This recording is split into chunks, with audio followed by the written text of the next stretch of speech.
All right, out in the scaldingly hot weather today, we're going to do a series today and tomorrow about combat forms.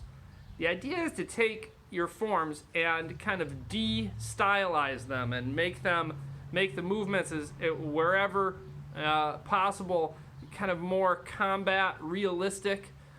Maybe so here are some of the elements of this. We're going to take the fist off the belt. We're not going to worry about being squared up. We are not going to worry about clean straight lines. We're going to keep our hands up by the face. We might we'll definitely get rid of like the giant stances and adopt more of a sparring style stance, but still go through the sequence of the form in the direction that we need to go. But we're gonna have like a really liberal interpretation of things. Like if we come upon a move and it's like, well, we can't really figure out what this is for. I think we have the liberty to just kind of make something up, or to take something and change it around until it does make sense. And I think you should always feel like you can do that with a form. There's a school of thought that says that all the moves have kind of like some secret, profound meaning, and I always kind of like take that with a grain of salt. And it's not rocket science. Like you look at the movement, think, well, what could this be used for, and then go ahead and just make that your thing that you imagine when you do it. But if you can't think of an application, then you really are kind of dancing instead of doing martial arts. And nothing wrong with dancing. Dancing's awesome, but that isn't what we are trying to do when we do a form. So let's look at it. We're going to do Form 1. This one's Form 1 combat style, okay? So, all right, we're here. We're ready position. We right away, we bring our hands up. We might even start to move around a little bit. And we're going to take that scissor block, and we're just going to go like this. Now, I prefer open hands for self-defense. So I'm going to go ahead and open my hands up, especially when blocking. Imagine somebody's come in and push me, and I kind of go over one hand and under the other. All right, I'm going to defend against the tackle kind of by pushing my hands low into this low guard. Defending high, bringing my arm up against the side of the neck with this high guard. Check blocking downward. Bring my opponent's arm down, boom, and then step in. And if you push somebody's arm, guide somebody's arm down, you can strike over the top of it, stepping into strike. All right, let's repeat that on the other side, but without talking. All right, ready, go.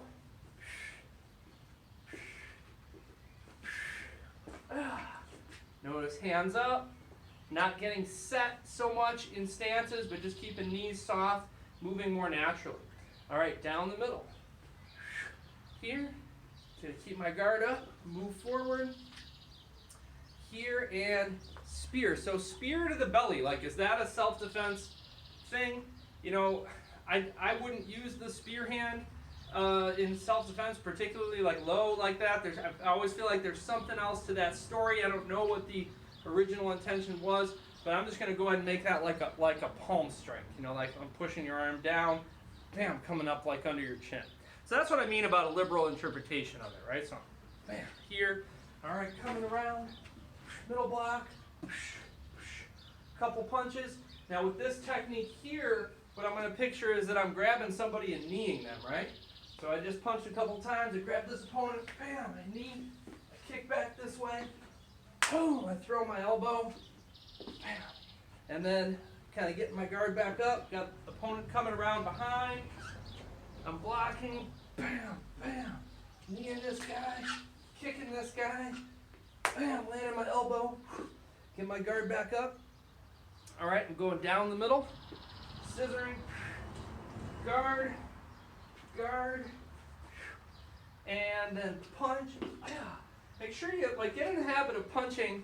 Well, not in the habit, because you don't always want to do forms this way. But while we're doing this drill, punch low, keep that other hand high. So we're here, and then we come around, bam, high, check, bam, strike.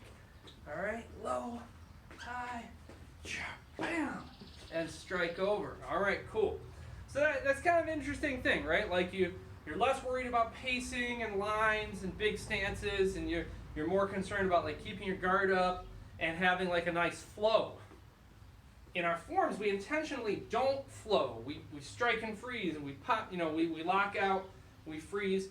But in this kind of an exercise, you wouldn't worry about that. All right, let's do it again on another angle. All right, and this time maybe a little less explanation. Let's just try to flow through it. Ready? From behind, go. Bam. Bam. Guard. Guard.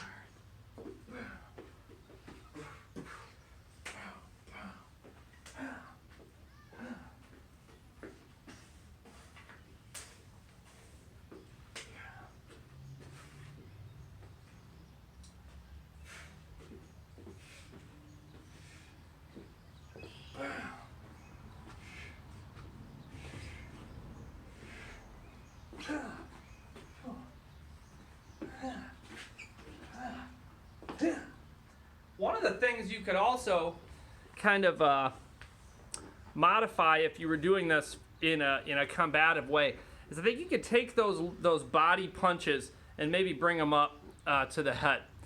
And the reason I say that is that you sometimes hear that low punch is part of the competition aspect of Taekwondo, where in the sport of Taekwondo sparring, they're going to do a lot of body punching, and so then I guess that there's this idea that should be present in the forms. To me, you're kind of at that point pursuing sort of like two different paths at once. Like I'd prefer to just like, hey, are we working on a sport here, or are we talking about self-defense? What are we talking about? And I don't like to mix the two together. So I think if you were to take that body punch, which is definitely a lower payoff kind of a self-defense technique, and turn that into a high punch, I think that would be fine. I mean, the karate police certainly won't show up, so that would be fine. All right, so we're gonna be doing this with our other forms too, and this is a cool project, combat forms.